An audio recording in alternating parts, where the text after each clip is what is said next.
Lições Bíblicas Dominical, na apresentação de Andy Moura.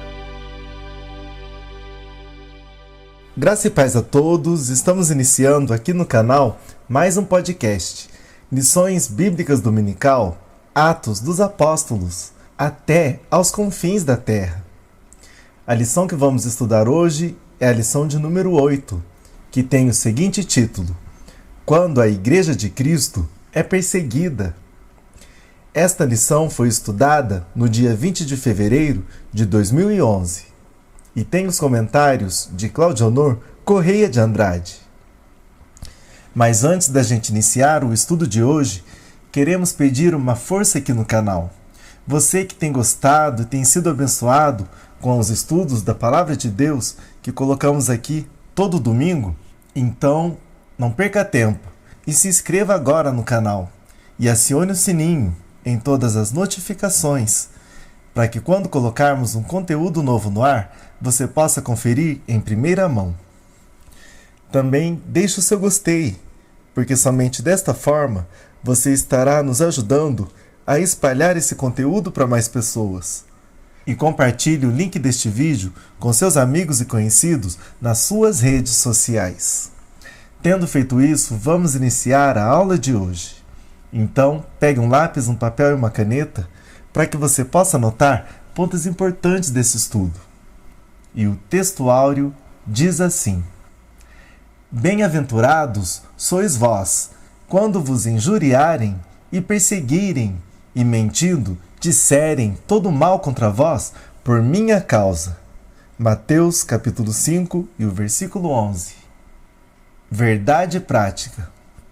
Apesar das perseguições contra a Igreja de Cristo, o Evangelho torna-se a cada dia mais universal e influente. Nenhuma perseguição haverá de deter o avanço da Igreja.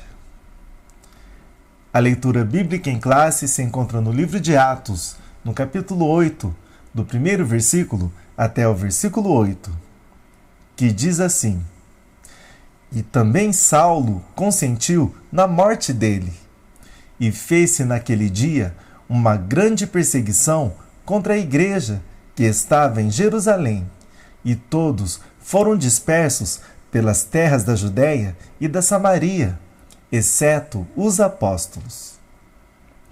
E uns varões piedosos foram enterrar Estevão, e fizeram sobre ele grande pranto. E Saulo assolava a igreja, entrando pelas casas e arrastando homens e mulheres, os encerrava na prisão. Mas os que andavam dispersos iam por toda parte anunciando a palavra. E descendo Filipe à cidade de Samaria, lhes pregava a Cristo. E as multidões, unanimemente, prestavam atenção ao que Filipe dizia, porque ouviam e viam os sinais que ele fazia. Pois que os espíritos imundos saíam de muitos que os tinham, clamando em alta voz, e muitos paralíticos e coxos eram curados, e havia grande alegria naquela cidade. A perseguição iniciada com a morte de Estevão não foi em vão. A perseguição trouxe para a Igreja do Senhor alguns resultados positivos. Confira agora as consequências do martírio de Estevão. A jornada evangelística de Filipe. Atos capítulo 8, do versículo 4 até o versículo 40. B. A conversão de Saulo.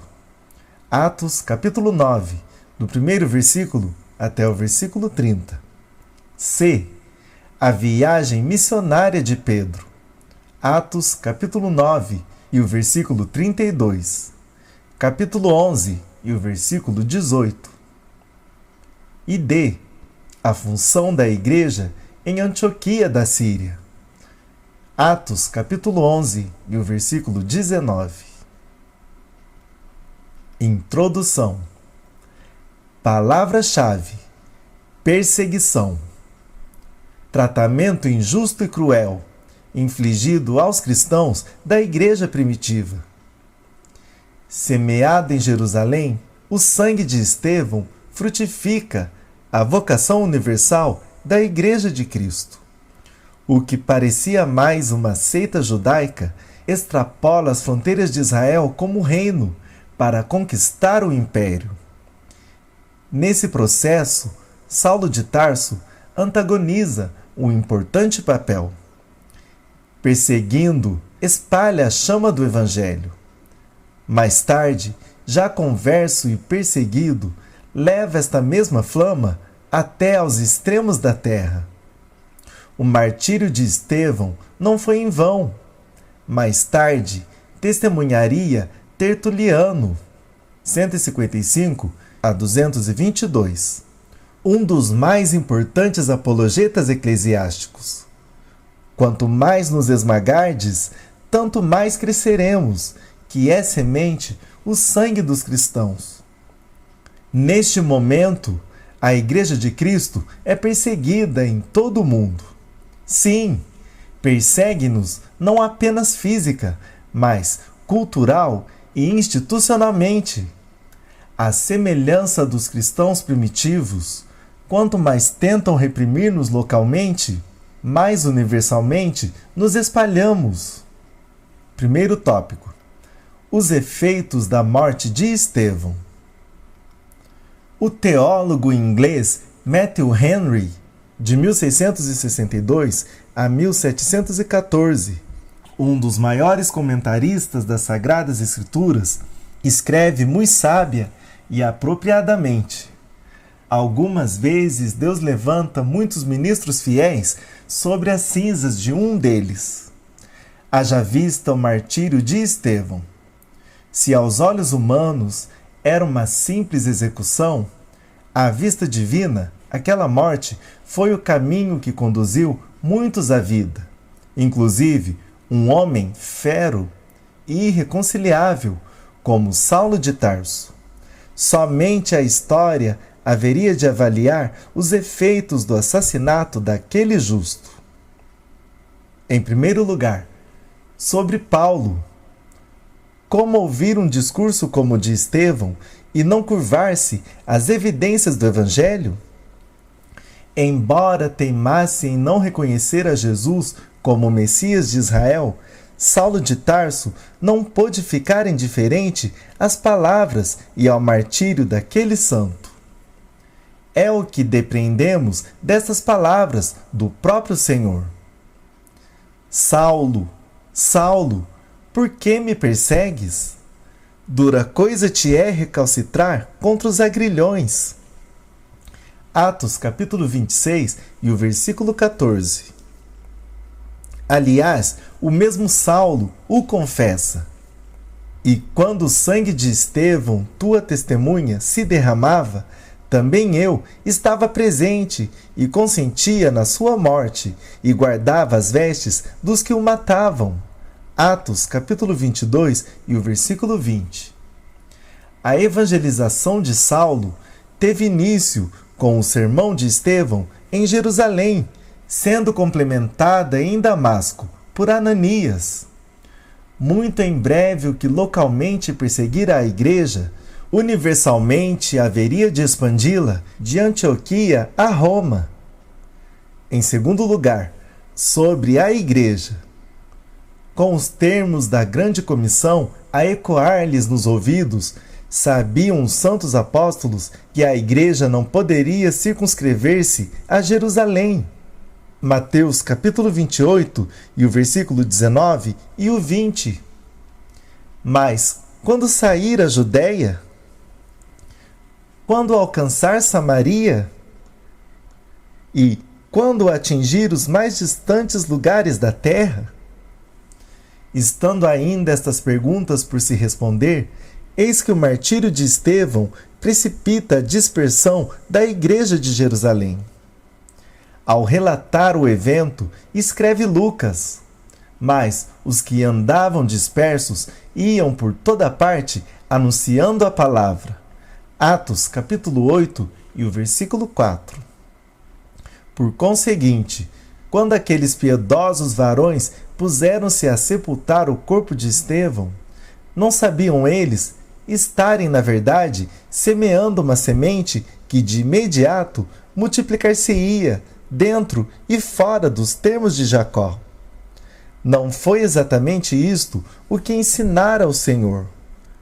Na verdade vos digo que se o grão de trigo, caindo na terra, não morrer, fica ele só, mas se morrer, dá muito fruto.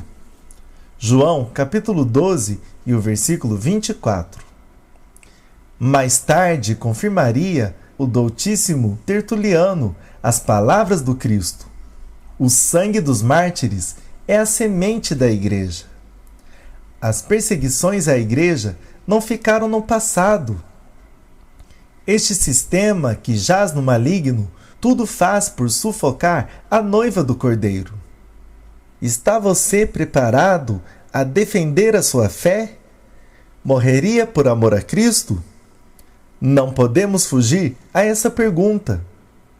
Que a nossa confissão seja tão firme quanto a de Jan Hus, de 1369 a 1415, reformador protestante da antiga Boêmia. Com a maior alegria confirmarei com meu sangue a verdade que tenho escrito e pregado. Sinopse do primeiro tópico. A perseguição na igreja primitiva teve início com o martírio de Estevão, fiel testemunha de Cristo. Segundo tópico. Quando a igreja é perseguida.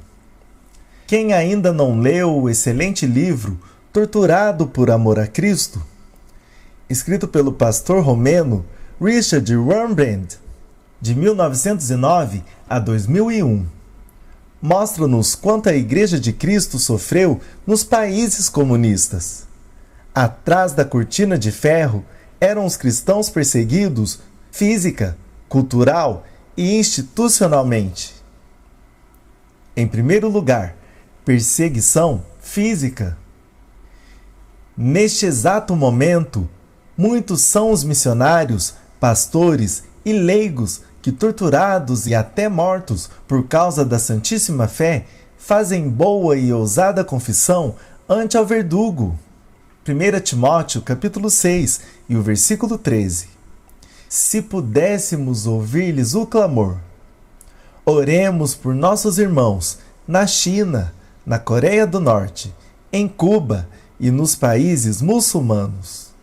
Em cada uma dessas nações há uma igreja de Esmirna. Apocalipse capítulo 2, do versículo 8 até o versículo 11. Deixemos, pois, o conforto de Laodiceia e saiamos a espalhar a boa semente do Evangelho. Em segundo lugar, perseguição cultural. Embora vivamos num contexto cultural, não podemos nos conformar, sob hipótese alguma, com a cultura do presente século. Romanos, capítulo 12, e os versículos 1 e o 2. Então, como devemos agir? Se de fato somos o sal da terra e a luz do mundo, transformemos a cultura que nos busca envolver através da proclamação da palavra de Deus. Mateus, capítulo 5, e o versículo 13. As manifestações culturais deste mundo apregoam sutil e quase que imperceptivelmente o relativismo moral, a substituição dos valores bíblicos por uma ética leniente e permissiva, e a entronização do homem no lugar que pertence exclusivamente a Deus. Como não podemos nos conformar com tais coisas, somos alijados da vida cultural da sociedade. Não agiam assim os gregos em relação ao Evangelho. 1 Coríntios capítulo 1, do versículo 22 até o versículo 24. O que os inquisidores deste mundo não sabem é que a loucura de Deus é mais sábia do que os homens.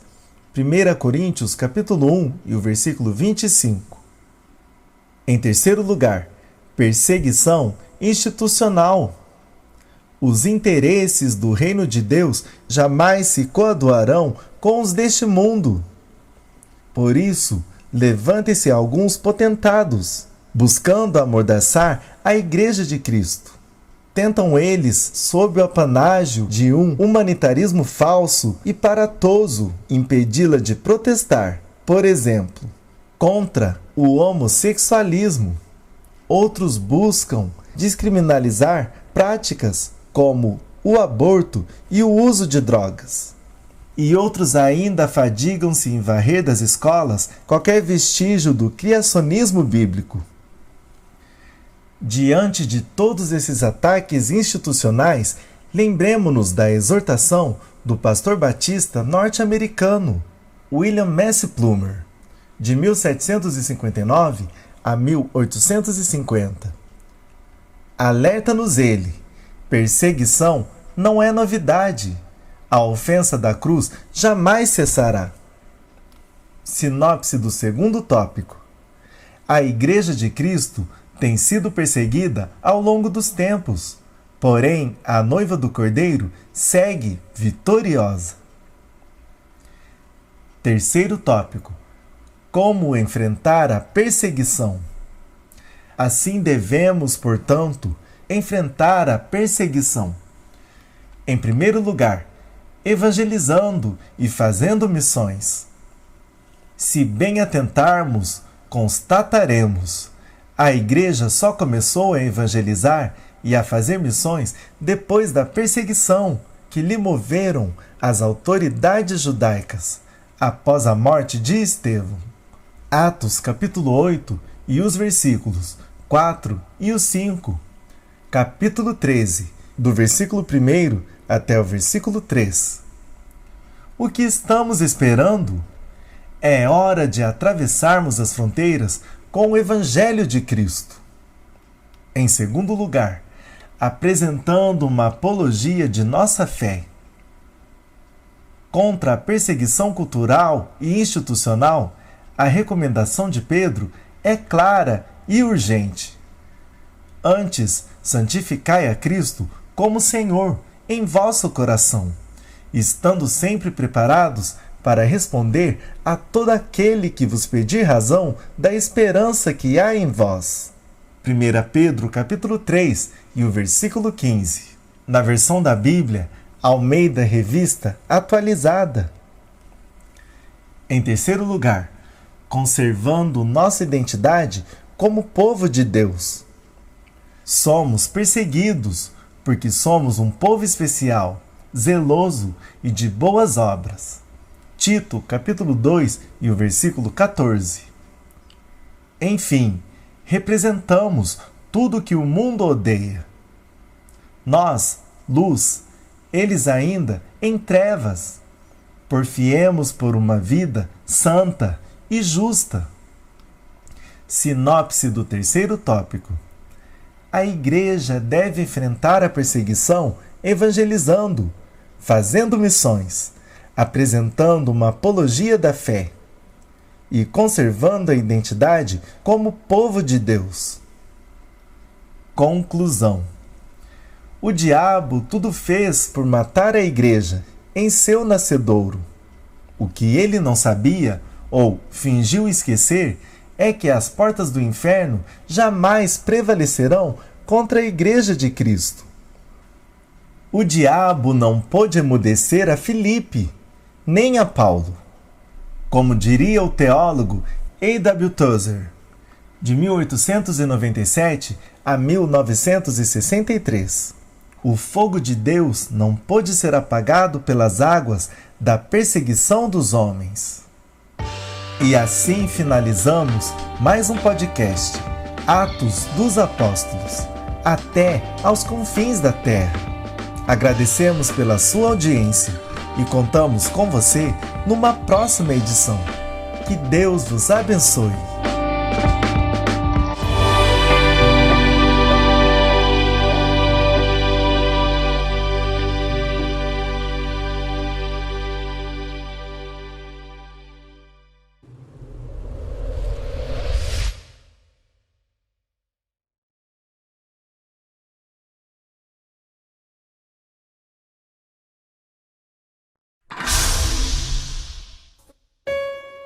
E este evangelho do reino será pregado em todo o mundo habitado, como testemunho a todas as nações, e então chegará o fim.